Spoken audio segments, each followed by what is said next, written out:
Break one down for you gear jammers out there. Welcome back to another episode of Smooth Operator Trucking, where we create the dream 1 mile at a time. Today we're going to be talking about why you shouldn't become an operator, and we're getting started right now.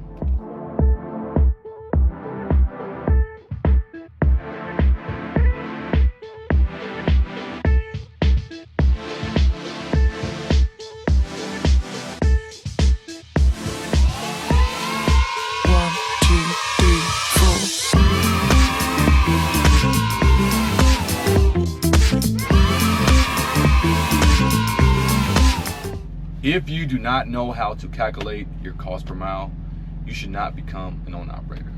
When you buy a truck, you buy a business, and you have to treat that truck like a business from day one. There's a lot of guys out here on the road who do not know how to truly calculate their cost per mile, and they're losing money they don't even realize. There's some guys out here that calculate their cost per mile without actually adding the driver pay to it. Even if they're a single truck owner operator, you should always add the driver pay or your pay to your cost per mile. For example, whenever I am looking for freight, I know that my cost per mile, including driver pay, maintenance, insurance, fees, everything. I don't have a truck payment, so I know that my cost per mile usually is around $1.50, $1.51 per mile. All right. So whenever I'm looking for a load, I try not to look for anything that's paying less than $1.50 per mile.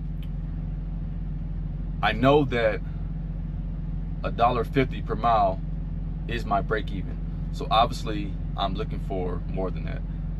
Typically in the past, I started off at $1.50 a mile, and I realized that just breaking even wasn't enough. So I started looking for loads that pay $1.75 a mile, and it actually started working out really good for me. Right now, my goal is to try not to take anything paying less than $2 a mile. Now, that's really tough to do, but I try.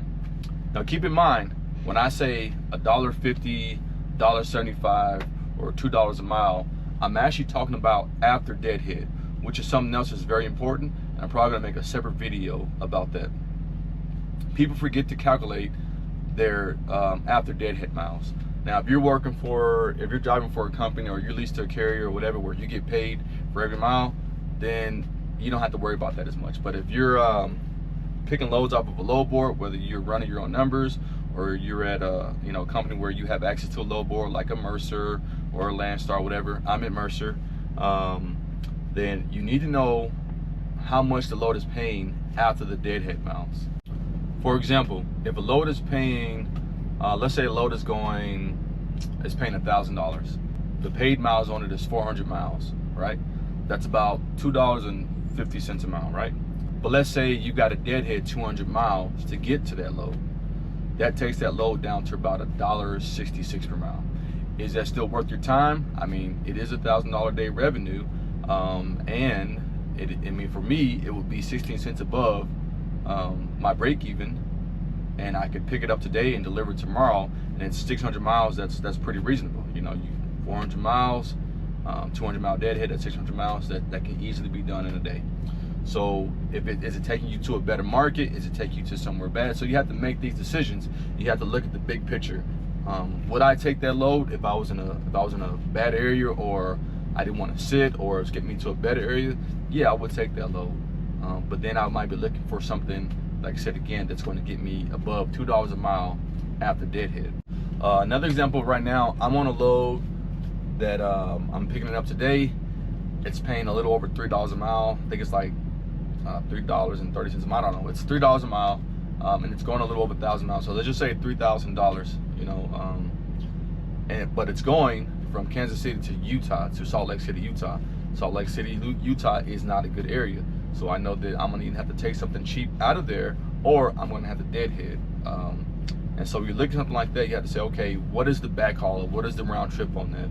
I know people hate to hear that phrase, backhaul, or round trip miles, but you do have to take that into consideration whenever you're taking a load to a bad area like Florida, or if you're going like way up north in the Northeast, or if you're going to the Northwest, or whatever. You have to take that into consideration. I usually won't run to the Northwest. If I'm running the Midwest, I know that I can pretty much keep everything above $2 a mile for the most part at the Deadhead. Another example, whenever I go out west to the northwest, I try to find a load that's paying me above $2.50 a mile after Deadhead. It's really tough to do, but sometimes they come on the board, and usually it's some really good miles on it. And the reason for that is because I know that on the way back, I'm probably not going to be able to find anything paying above $1.50 after Deadhead, but that still keeps me at $2 a mile. So you have to take those things into consideration. I know people hate the expression backhaul or round trip, but you definitely have to take that in consideration and think 2 or 3 steps ahead whenever you're booking loads. Going back to calculating your cost per mile, including the driver pay. Again, like, I don't know how anyone out here is able to operate less than $1.50 or $1.50 a mile. I just don't see, I don't care how good you are at managing your expenses, I just don't see how you're able to keep your expenses below, much below $1.50 a mile if you're including your driver pay. There's a lot of guys, I've seen them on you know, social media, and they'll be like, oh, my cost per mile is only like 96 cents per mile or whatever, but, or $1 a mile, but they're not including what they're paying there. So they just say, oh, whatever's left over end of the month, that's what I give myself. Well, you are an actual expense. I don't care if you have an LLC with an S Corp set up, or if you just have a anything else set up. Like, you are an actual expense, and you have to take that in consideration, because if you look in the low board and you're like, oh, my cost per mile is only $1 a mile, so you think that you can take $1 a mile freight, there's nothing left over for you. Or what usually happens is guys will pay themselves, and then the maintenance on the truck will fall by the wayside.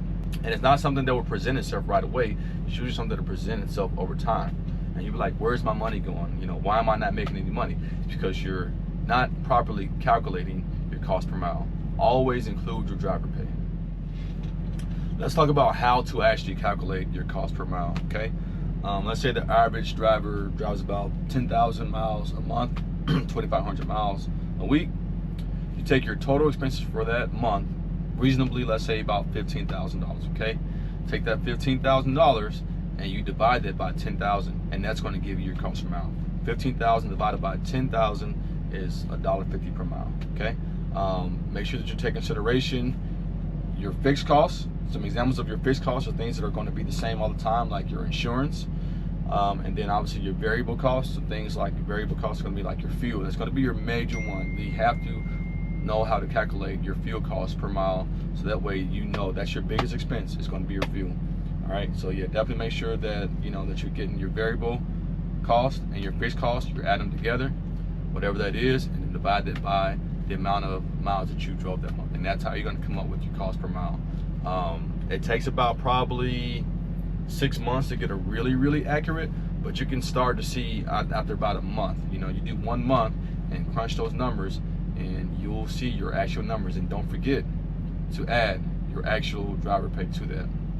All right, let's talk about how to calculate your deadhead miles, because like I said, that's important. Knowing what your cost per mile is and knowing how much you're going to get paid for the load after your cost per mile. All right, let's jump right into it. Okay, so let's say that a load is paying $1,000 and the load is going 400 miles. That is $2.50 a mile. But let's say you got a deadhead 100 miles to get to that load. All right, all you do is take that same number. So $1,000 divided by 400 gives you $2.50, right? If you know you've got a deadhead 100 miles to get to that load, then what you do is you take 1,000, you add 400 to 100, which gives you 500, because you got to deadhead that 100 miles to that load, and you take 1,000, divide that by 500, and that'll give you your $2 a mile. All right, it's pretty simple. You have to do that, because you can get a load that's paying $2 a mile or $2.25 a mile, and it looks good, but then you've got a deadhead so far to get it that after you get there, it's only paying $1.25 or something. A big example is that you're up in like the Northeast or somewhere where a lot of loads are paid $3.50, $4 a mile, $5 a mile, but it might only be going 100 miles. Well, if you've got a deadhead, you know, 100 miles to get it or something like that, then that quickly takes your actual total pay after deadhead down very quickly. So there's something to take into consideration. Anyways, hope you guys enjoyed the video. As always, it's not about how much you make, it's about how much you keep. Hard times don't last, hard people do. And last but not least, stay smooth, my friends.